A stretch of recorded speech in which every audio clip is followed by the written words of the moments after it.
Hey there, people! What the heck is up? It's me, Nick Cicada, back again with another top 10 list of dated music. And this time, we're going to the 90s, so it's gonna be fun! In all seriousness, I have been looking forward to this decade, mainly because we're firmly in the modern period now. I consider the 90s the beginning of the modern period at any rate, at least in 2024. So we're going to see a lot more hits and a lot more stuff that you recognize. Still got a few obscure gems tossed in here, but yeah, all these songs are pretty dated. For the 90s, a decade that saw grunge and some really great songs, some real hits, some real bangers, and interesting movements. The type of movements that I feel after the 90s didn't really happen.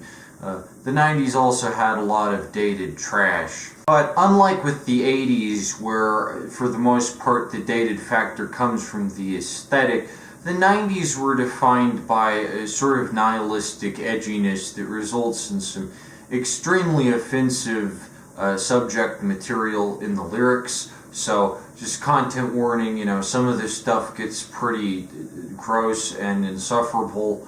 So, I don't even usually give out content warnings, but for the 90s, it's the decade of Surge Cola, so we're going into some pretty disgusting, grotesque territory here.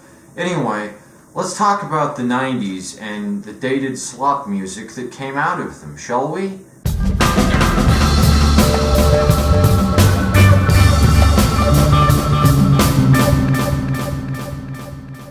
Alright, at number 10, starting us off, we got Unbelievable by EMF. This is the song that really started it all. It's the song that gave me the entire idea for this series. I made a video about it a while back just called Dated Music. In that video I argue about how people tend to ignore that a song very obviously is dated and say things in the comments like, wow, this is so ahead of its time, this could have come out today, even though it clearly could not have, even though Unbelievable by EMF is one of the most dated songs of all time. It's kind of amazing that it is from the early 1990s because it sounds like it's from the frickin' Stone Age, just with how many zany-ass production choices are made in it that absolutely would not happen today. The singing, it's so fucking cheesy and zany and goofy. There's actually a version that EMF sings with Tom Jones, and the version with Tom Jones, believe it or not, is actually less dated than the normal version just because Tom Jones's voice is kind of timeless and he's able to breach the decades like that. But the EMF guys on their own absolutely cannot step out of the 90s. This is just an insanely 90s song. It's got all the elements there. Yeah, I'm putting it at number 10. It's not the most dated in terms of lyrical content.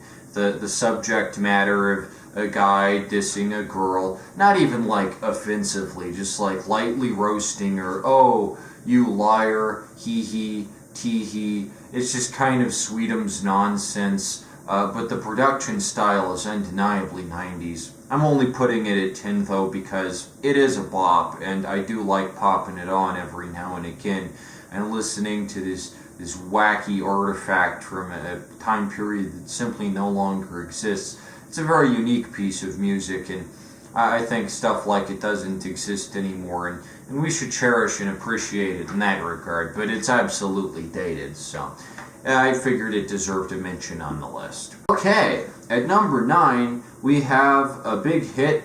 We got The Impression That I Get by the Mighty Mighty Boss Tones. I don't like ska. Every time you think that ska is dead, that ska has left, it comes back in a new wave. I saw a ska show in Globeville the other night. It was terrible. It was absolutely fucking lousy. All these guys on their trumpets, all these bozos, boop, boop, boop, boop, boop. And it's 7th wave ska now. What wave is it at this point? The Impression That I Get, of course, is the song that really brought ska into the mainstream, really made all these guys with their fucking fedoras and their fucking suits and the microphones. The music video is a great visualizer of what the average ska fan looks like. I don't mind first wave ska, actually. I like A Message to Rudy and stuff.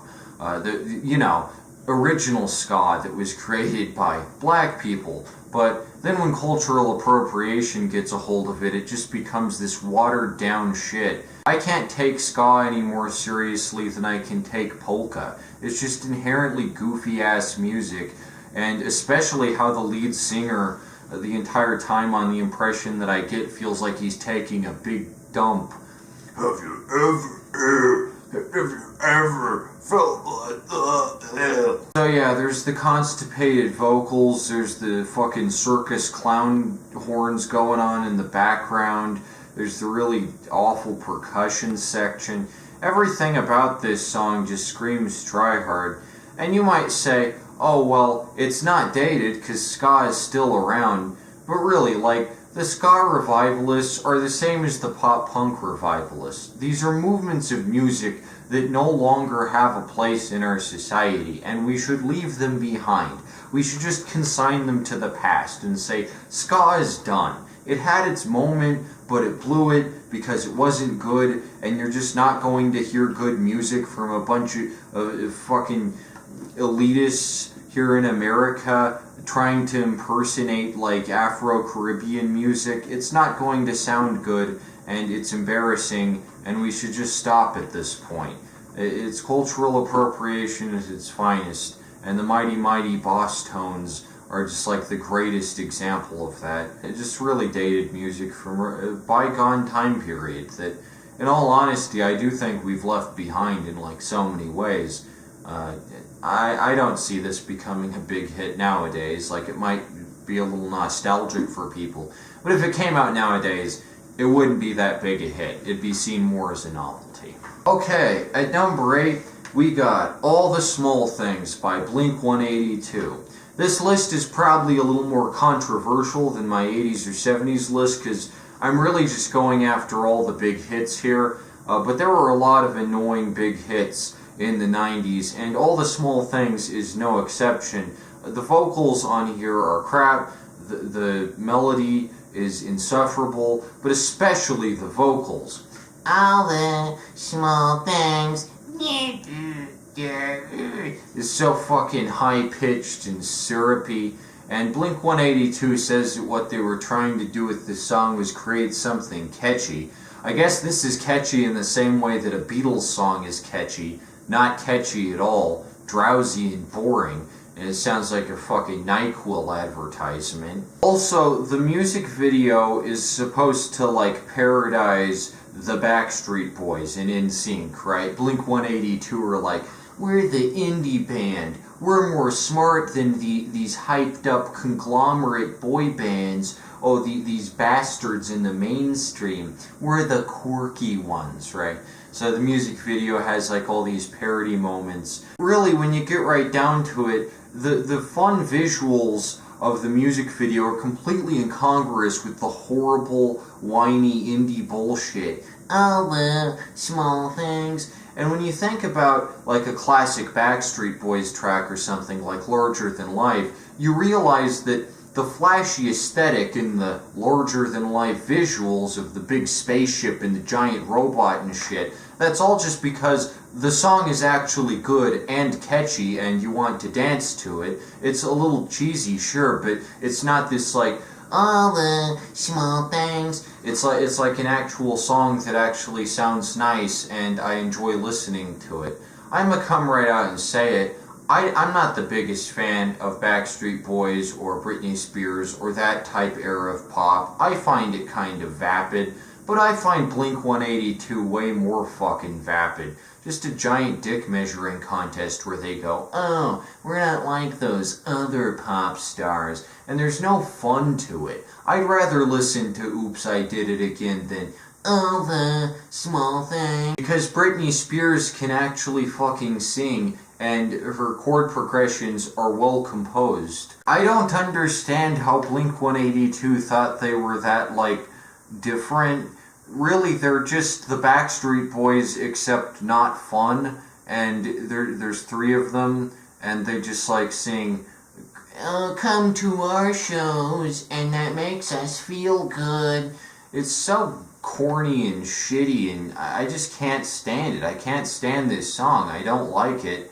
And if it came out today, there are a lot of songs that are comparable to it from the same sort of time period. It's an inherently reactionary song that's trying to like push back against Backstreet Boys. Ooh, you guys suck. Ooh, NSYNC, you're stupid. No, we're the real artists here. As a reactionary deconstructionist song like that, I don't find any fun in it. I don't think it's like setting a new trend or forging a bold path forward.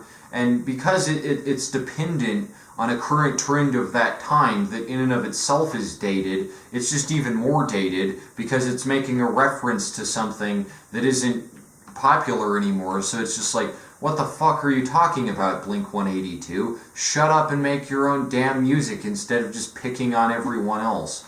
So that's why All the Small Things is on here. Any Blink-182 song could go, but like, the audacity of these guys to pretend like they're so different when, you know, they have a fucking number in their name and a dash, just like NSYNC is all capitals, or, you know, all these boy bands have fucking stylized letters and shit. You're no different, Blink-182, you fucking frauds. Yeah, what a load of bullshit. Just a high horse song, and the frickin' chorus is frick. All the small things, yeah. Okay, at number 7, we have The Bad Touch by Bloodhound Gang. This is the famous song where they all dress up in monkey costumes and go around and be annoying in France. I don't know what the fuck this music video is supposed to be, but needless to say, it's aged horribly. There's the bit where they all pop out of the bush and just shoot darts at the random French women and, you know, presumably drag them away to their monkey cave to have sex. All the lyrics are about sex. And what really bothers me about the Bloodhound Gang's production style, aside from just the extremely vulgar and self-congratulatory lyrics, is the fact that they basically culturally appropriated Eurodance. And I like me some Eurodance. I like I'm Blue. I like Aqua even. You know, I have no problems with Aqua. Aqua's cool. But Bloodhound Gang is just like, yeah, we're gonna make a song that sounds like Eurodance, except it's garbage, and all the lyrics are just about having sex. So instead of a fun song, you know, like I'm Blue, Dabba Dee Dabba Doo, which is just goofy nonsense that everyone can get behind. As an asexual, I don't like The Bad Touch because I can't relate to it in any capacity, and it makes the wrong assumption that everyone wants to have sex, which is just not true. And the Bloodhound Gang is way too horny, and they're fucking annoying, and they should probably just take those monkey costumes off and fly back across the Atlantic and just, like, you know, settle down and in the suburbs and live a normal life instead of doing all this weird shit. Bizarrely, nobody actually knows if the Bloodhound Gang still exists. They haven't announced if they've broken up, and they're in kind of a weird hiatus limbo. One of them said that there is new material coming out, but there's no announcement or anything, and they seem separated.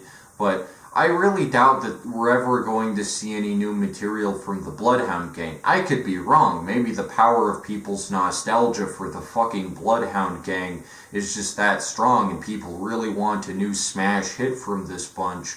But I don't think an album called Hooray for Boobies could come out today and people go, yeah, that's pretty fucking tight right there. I like to think generally that our views on sexuality and gender dynamics have evolved to the point where we don't just objectify women and make songs about how much we'd like to bang them anymore, and we kind of have a more nuanced view. And even the love songs and relationship songs these days are a little more, you know, mature and refined, and don't go like, yeah, let's bang it out, yo, you and me. Let's do it like they do on the Discovery Channel, bruh. I don't know why it is that so many of the dated songs on these lists are about sex.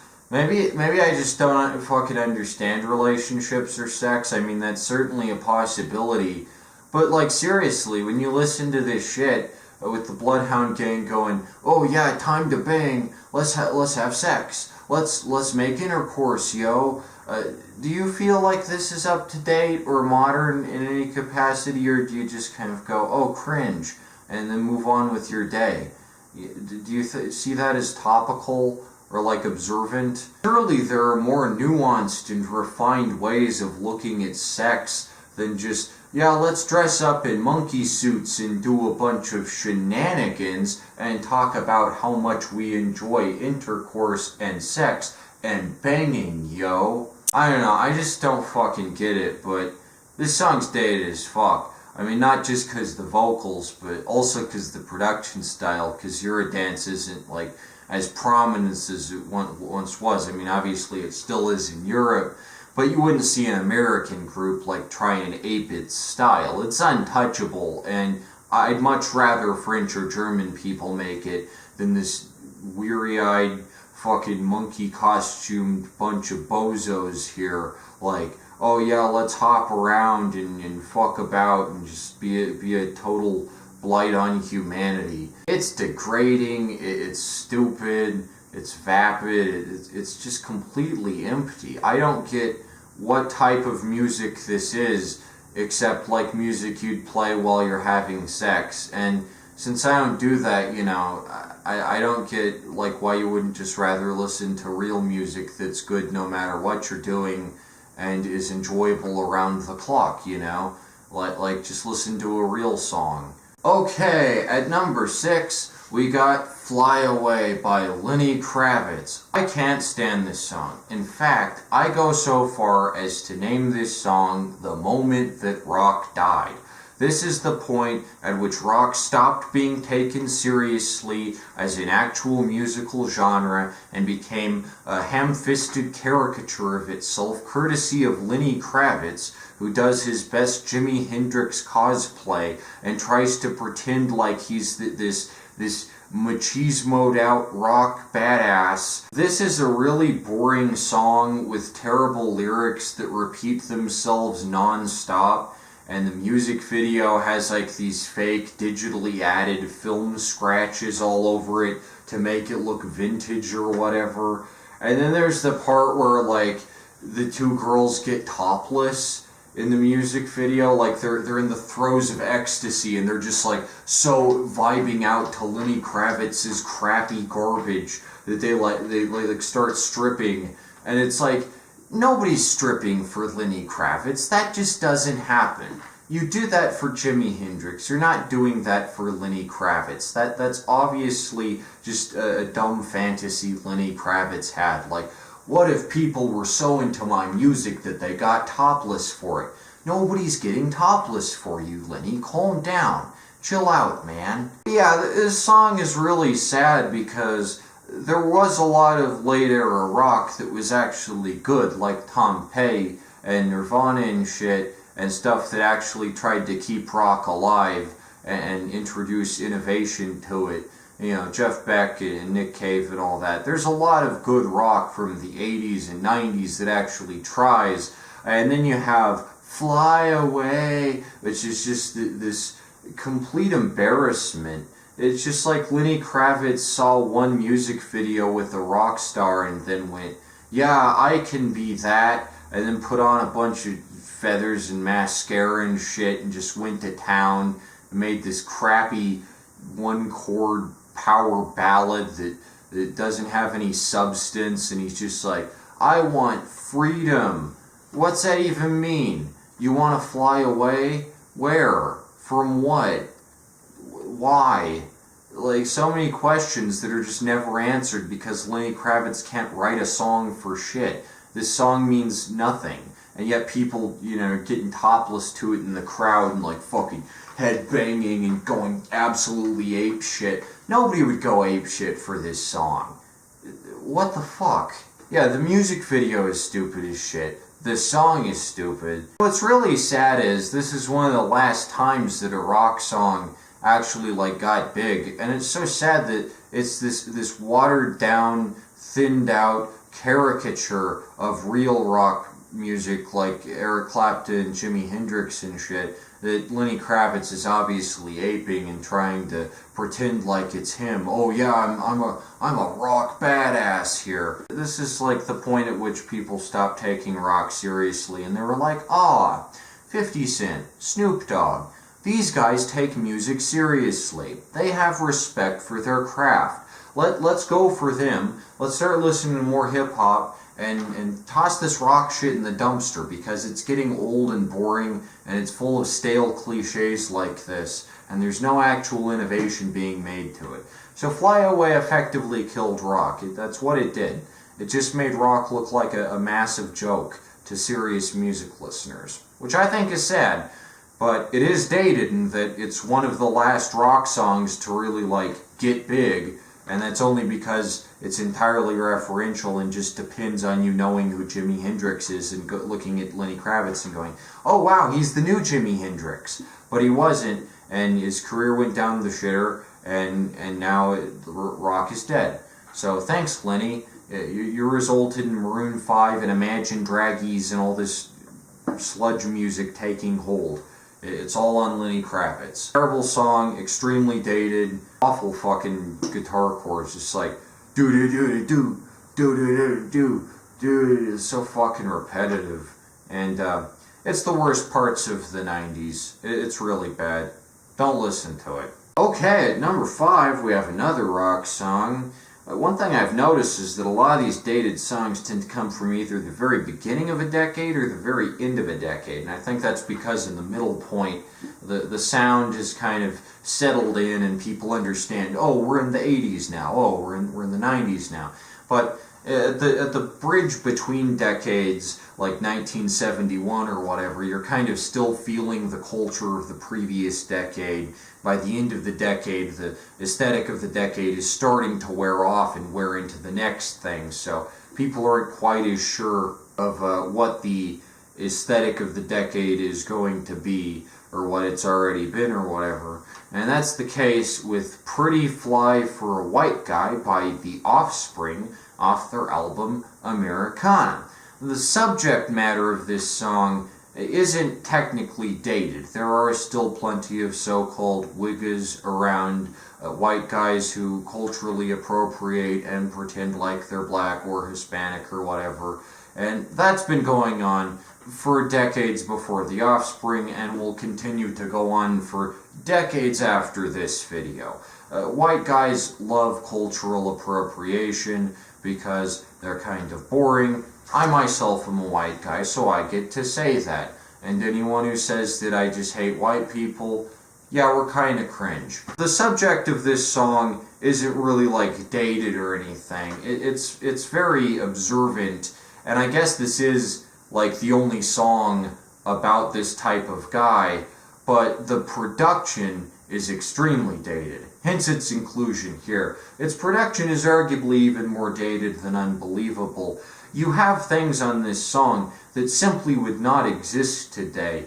There's a point in the 90s, after Nirvana, like after the grunge boom kind of died out, where there's all these songs with people just making the goofiest fucking voices, and there's like this extreme intonation. And there's some good examples of it that I like Steal My Sunshine by Lynn is a great example, but that's mainly just because it has a really good bass in that disco melody that they take.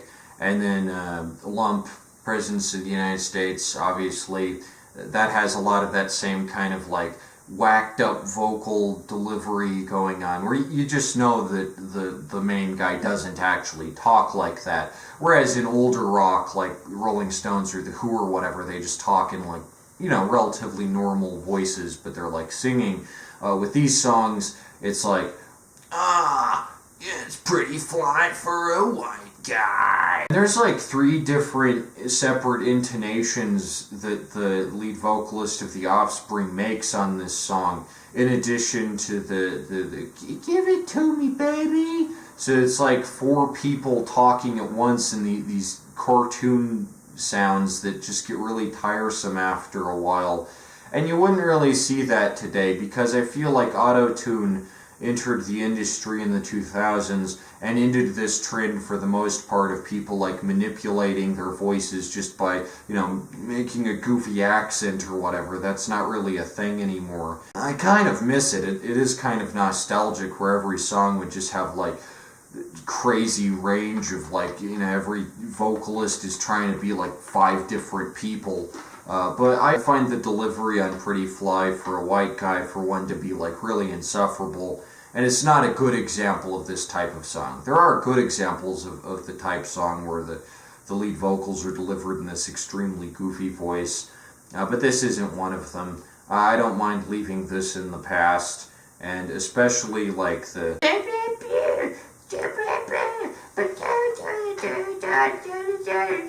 It's no wonder that songs like this for a good while were parodied by Weird Al Yankovic, and then this was remixed obviously in a Neil Cicierega meme song.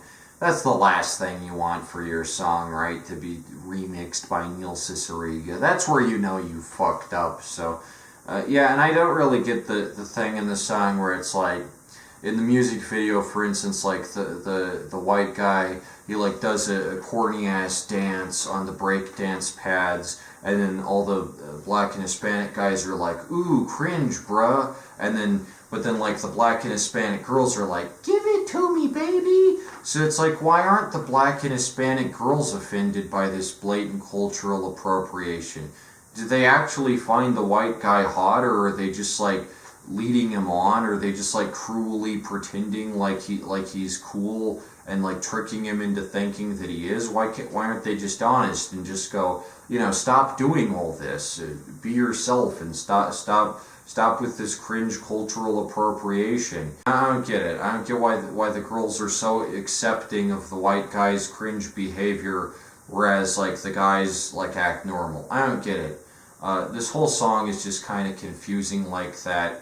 And even though it's about a guy who is cringe, and like the Offspring are very clearly aware that what the guy is doing, his plagiarism of styles that aren't his, is like cringe and stuff, the Offspring just comes off as like tacky and out of touch and dated by association. Just by mere exposure to this subject material, they just come off as like, yeah, you guys don't really need to make a song about this. We get it, it's not like a crazy revelation or anything. Cultural appropriation happens, but there's much more nuanced examples of it being, talked about in music. Not necessarily this exact phenomenon, but, by like Gil Scott-Heron and shit, not by The Offspring. They don't do the most nuanced or culturally sensitive analysis of it in this song, and it just kind of comes off like they're yeah, cultural appropriation, this is fun. So yeah, weird song from a weird ass time where you could just talk about way more shit than now. I mean, the cultural appropriators these days tend to be a little more subtle and low key about it. I will say that.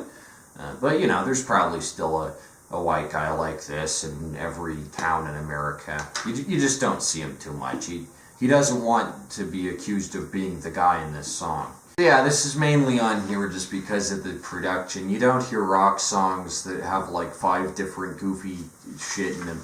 Uno, dos, tres. You don't hear shit like that in a song these days. Maybe we should bring that back. I don't freaking know.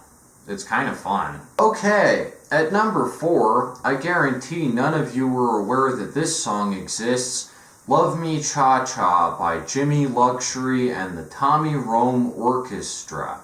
I only know about this song because it's at the end of Me, Myself, and Irene during the helicopter rescue bit, and I obsessively looked for this song because it sounded so fucking weird and out of place in that movie and had no reason to be put in there. But the Farrelly brothers do tend to have kind of an eclectic taste when it comes to putting together their soundtrack.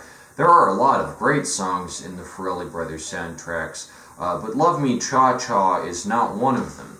Jimmy Luxury and the Tommy Rome Orchestra are part of the oft-forgotten swing revival of the 90s, although I guess they could more aptly just be called, like, big band swing hip hop shit pastiche that it just like crams together all these 50s and 40s noises in with like hip hop beats, and it sounds fucking terrible. I'm amazed that this type of music exists. I mean, it doesn't exist anymore. Nobody's making music like this anymore.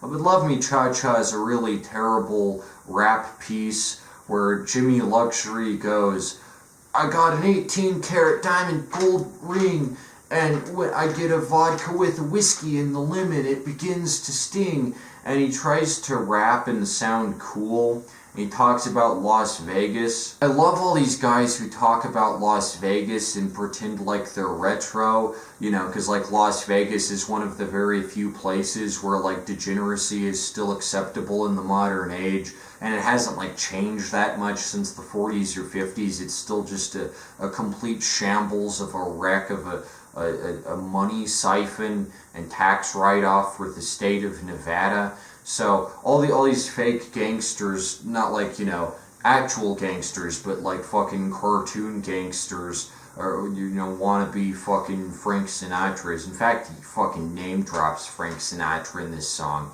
Like Frank Sinatra would hang out with Jimmy fucking Luxury. And he talks about all this shit that, you know, oh, this is too edgy. Frank Sinatra wouldn't say this in the song. Let me mention one of those sex beds in the sex hotel where you put a quarter in it and it vibrates. Aren't I classy yet edgy at the same time? I'm classy like the 50s, but I'm also edgy like the 90s. I'm both at once. I'm Jimmy Luxury.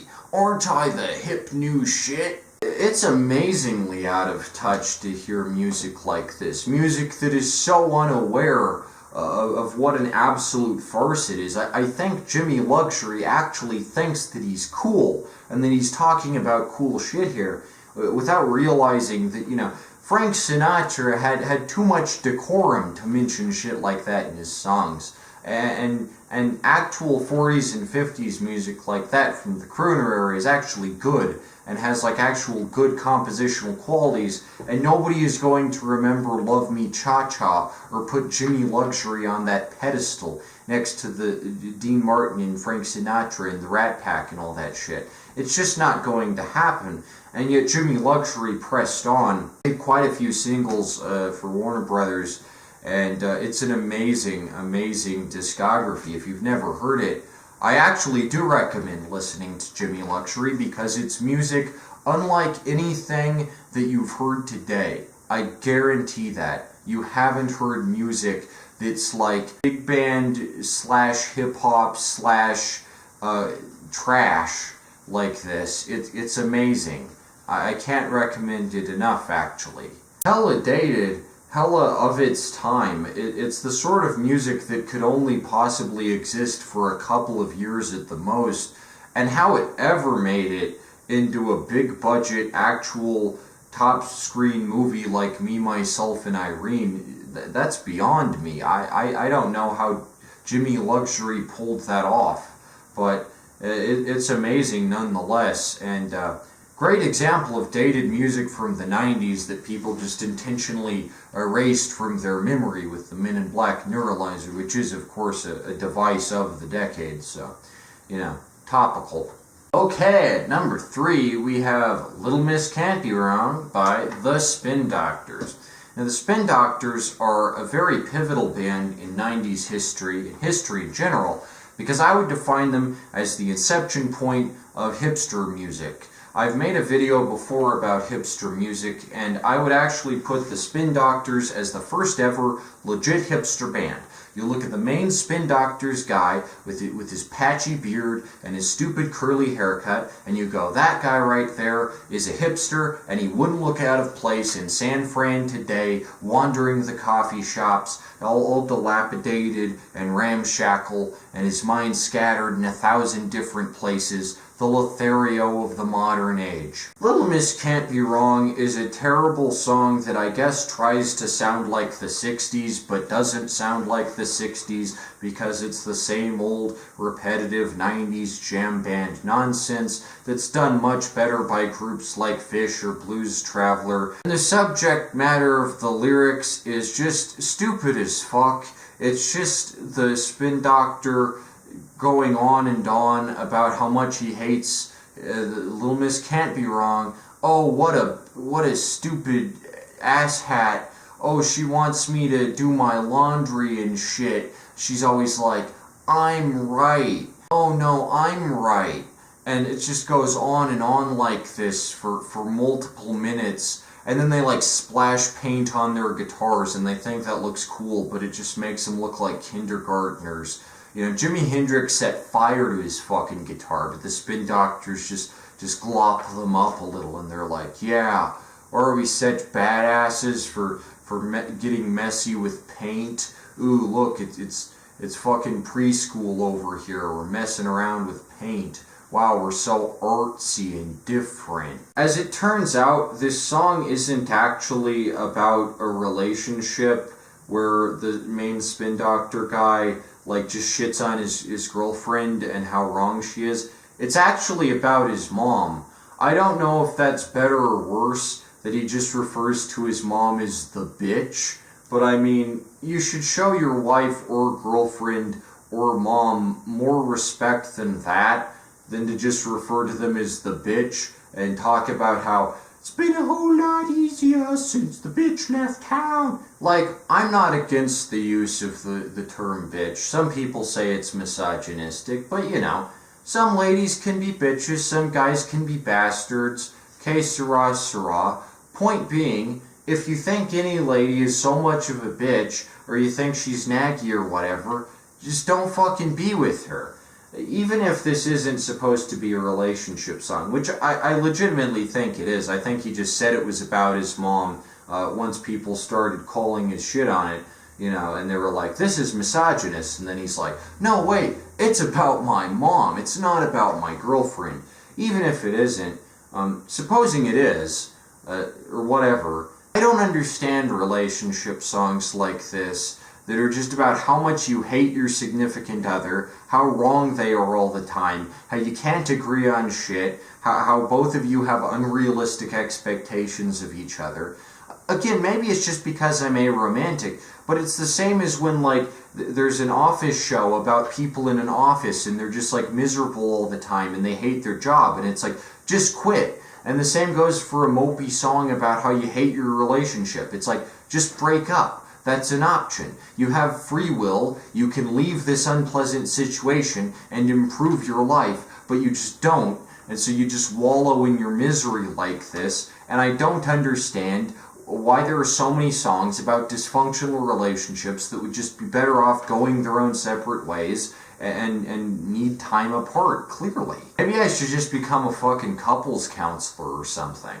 I'm good at this. And then there's the lyric that's like, she wants one thing in a man, and it's Hercules and Cyrano. And the main spin doctors guy, he did this interview where he's like, that's so clever, that's the most clever lyric we've ever wrote, because get it, Cyrano is like a goofball, and then Hercules is like strong, so it means that she wants two different types of guy and one guy, and she has unrealistic expectations, get it? And it's like fucking I'm 14 and this is deep levels of songwriting here where they're like, wow, we made a literary illusion. And doctors are also behind Jimmy Olsen's Blues, which is just like a bunch of fucking Superman references. So, you know, literary illusions, wow, we're so deep. We're referencing Superman. There's this character, Jimmy Olsen. You might not have heard of him, but we made a whole ass song about him. The Spin Doctors are just full of shit like that, and Little Miss Can't Be Wrong is definitely their most dated song, because it is just misogynistic as fuck, and I don't get why make a song about how much you hate your girlfriend, or your mom for that matter, and add to that the Spin Doctors guy looks like he's fucking 30, like you shouldn't care this much about what your mom wants at that age. grow the fuck up. What, does she tell you can't watch cartoons and eat cereal on Saturday mornings anymore? Move on.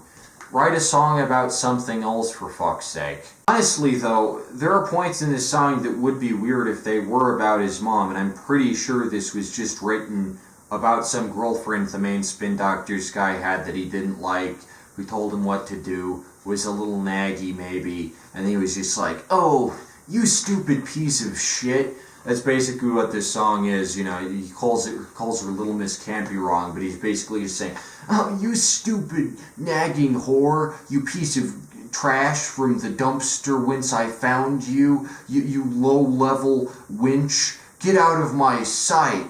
I'm the spin doctor, and I'm so much better than you because I make literary allusions in my songs." Really insufferable tune here, but as with the fact that they're the original hipster band, they actually kind of created hipster sexism here, which is a well-documented phenomenon where, contrary to hipsterism being an ostensibly progressive movement, a lot of hipsters are secretly sexist or snidely racist just because they feel like they can get away with it because they're poisoned by irony. It's a really interesting phenomenon. There are entire articles on it online that you can look up. Hipster sexism and hipster racism. And Little Miss Can't Be Wrong, I think, is a prime example of hipster sexism in action.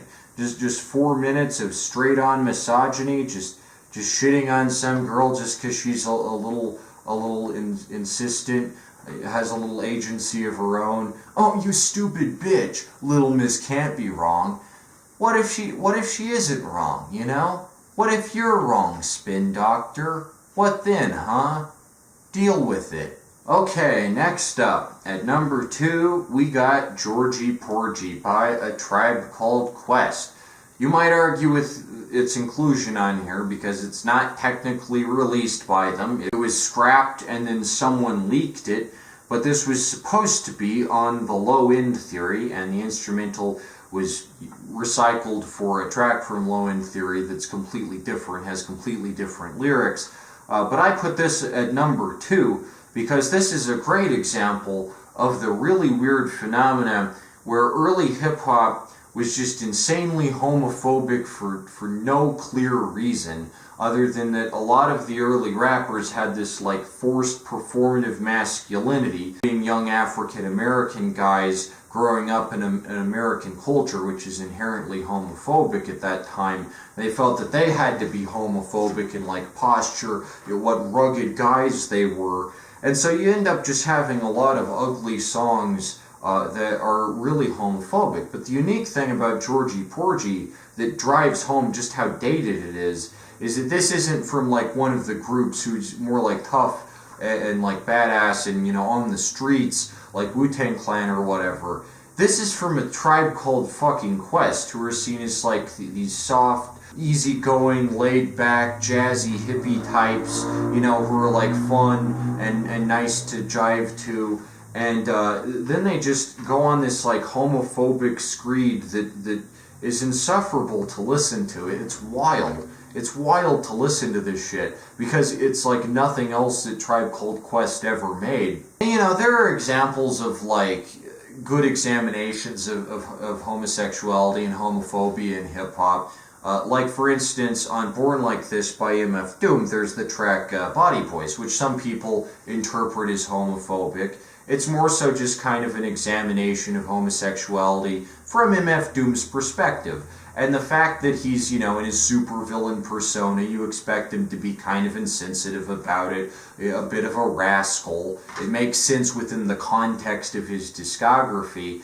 And it's a pretty observant song with quite a few layers of context and meta-narrative. That's what I'd expect from MF Doom because he's a pretty damn good writer. Whereas A Tribe Called Quest with Georgie Porgy is just blatantly homophobic. There's no depth to it, there's no context to it, there's no examination of one's role within an American heteronormative society.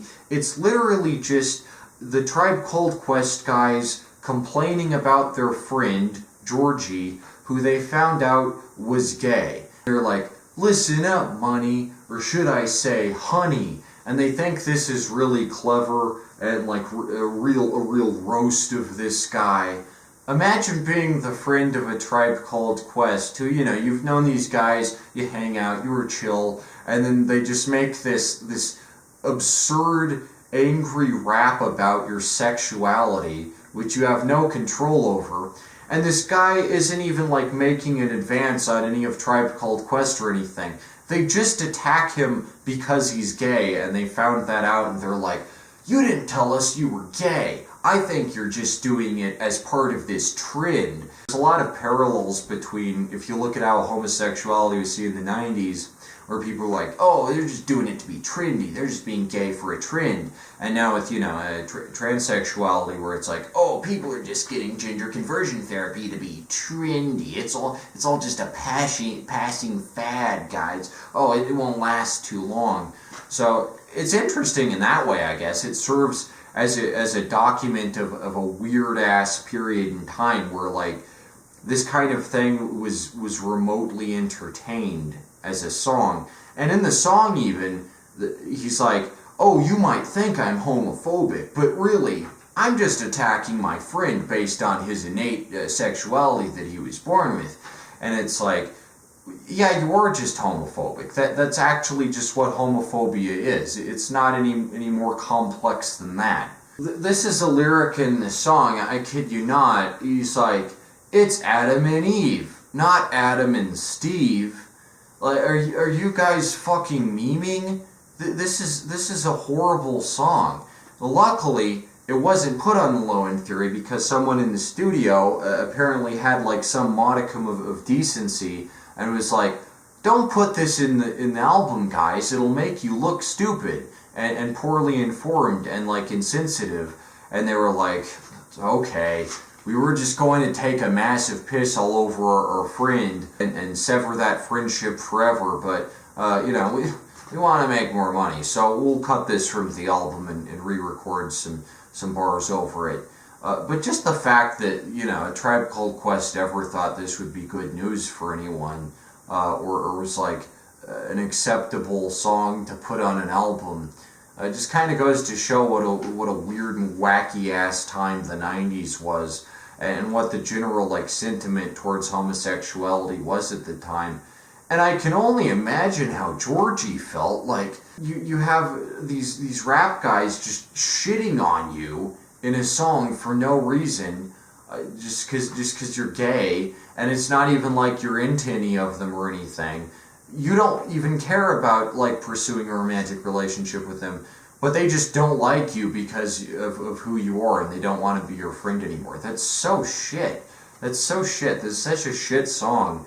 And it just kind of ruins me from listening to anything a Tribe Called Quest puts out, because it just makes them look like massive fucking posers and fakes, and that they have all these songs about like, "Oh, free the people, oh, African American experience and the struggle and all this," but then they're like, "Well, yeah, fuck the gays, the disgusting perverts and degenerates over there," and not understanding that like the persecution of homosexuals and the persecution of African Americans are two intersecting systemic issues that have a deep-seated relationship with one another in American history. You can learn a lot about one from the other, but they don't get that. They're just like, "Well, yeah, being black is great and cool, but being gay is disgusting and wrong. And that's just how it is." It really just goes to show like how weird early hip-hop was in its approach to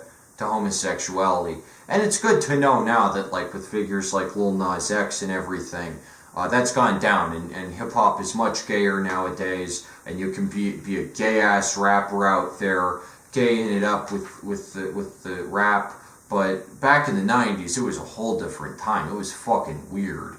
And just to hear a Tribe Called Quest especially, again, this wouldn't be as dated if it was like a gangster rap song. It was like hard and harsh and like, really biting, but it's a Tribe Called fucking Quest. It's not a good look in any way, and it's completely unacceptable. It was unacceptable back then, and it's unacceptable now. And just a disgusting song all around. And the second most dated song of the 90s, hands down. bar none. However, it would kind of feel like cheating if I just made Georgie Porgy the most dated song of the 90s. I knew that I could go one better, one more dated than that even, and that is, drumroll please, drumroll. 1 Week by the Bare Naked Ladies. The most fucking dated song of the entire decade, a song which simply could not exist outside the late 90s. 1 Week from the album Stunt is a great example of what happens when you give these Canadian oafs too much free time and a huge budget and they make total crap. I've said a lot about 1 Week. I don't like this song in the slightest. I find it more obnoxious than Pretty Fly for a White Guy. It has the same thing where they do goofy voices. It's stupider than even the Bad Touch. It's more cloying than all the small things. It really is the one, I guess you'd call it alt-rock track to blow them all away. That's what you call most of these novelty songs of the late 1990s after grunge kind of faded out, when everyone was trying to like be the big new thing and put all this goofy ass variety novelty into their shit.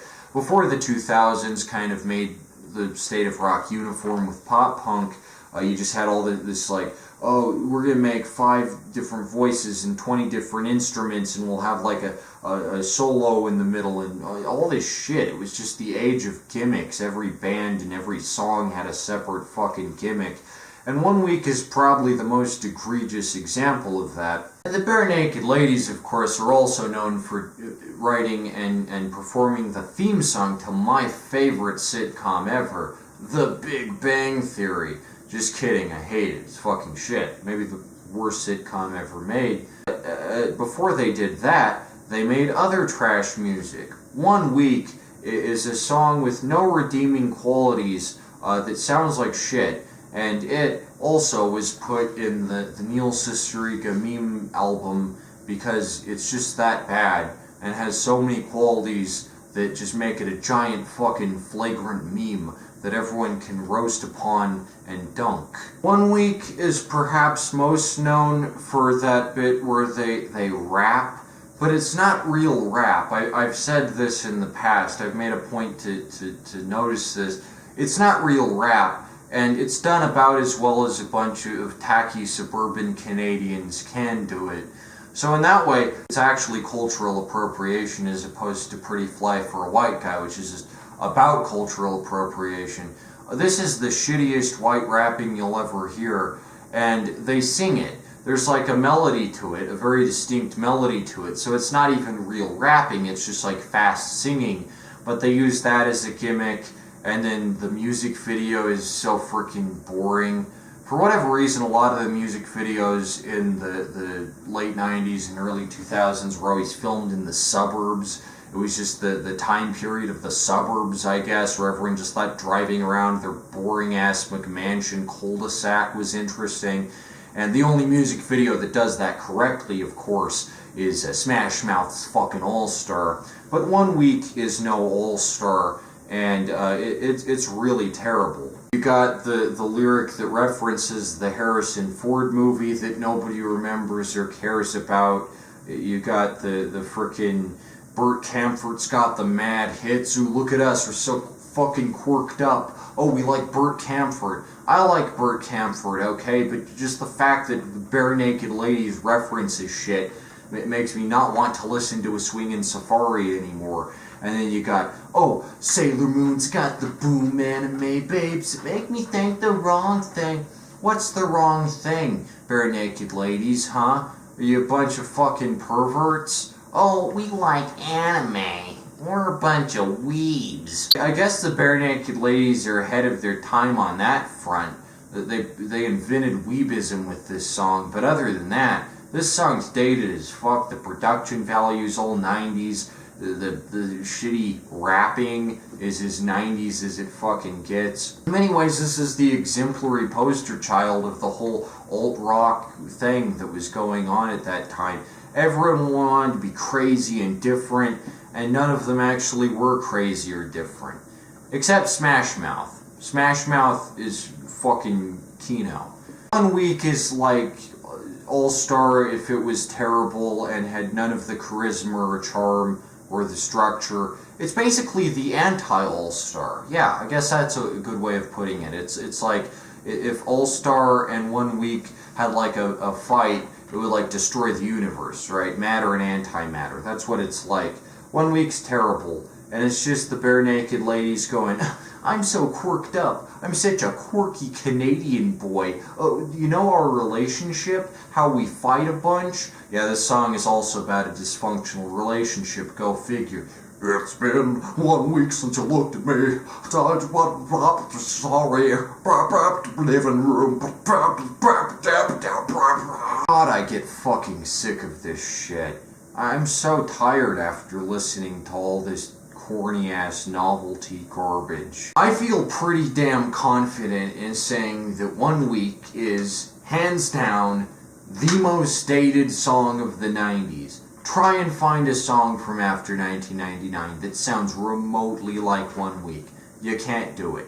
Except the Big Bang Theory theme, but that doesn't count because it's also them, and their sound doesn't evolve or change, and they don't innovate anything because they're the fucking bare naked ladies. They're not going to create music worth a damn. Congratulations, bare naked ladies. You made the most dated song of the decade where you hit your peak and then everyone fucking forgot about you. Good job. There you go. The most dated songs of the 90s. Top 10.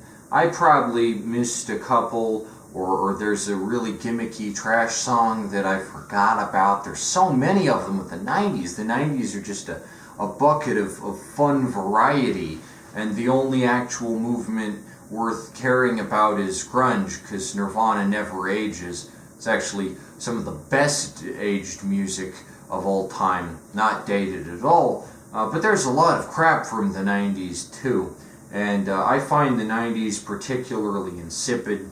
Unlike the 80s or 70s, they don't really have a fun aesthetic about them, so when they're dated, they're just like, fucking stop already, please, end this suffering.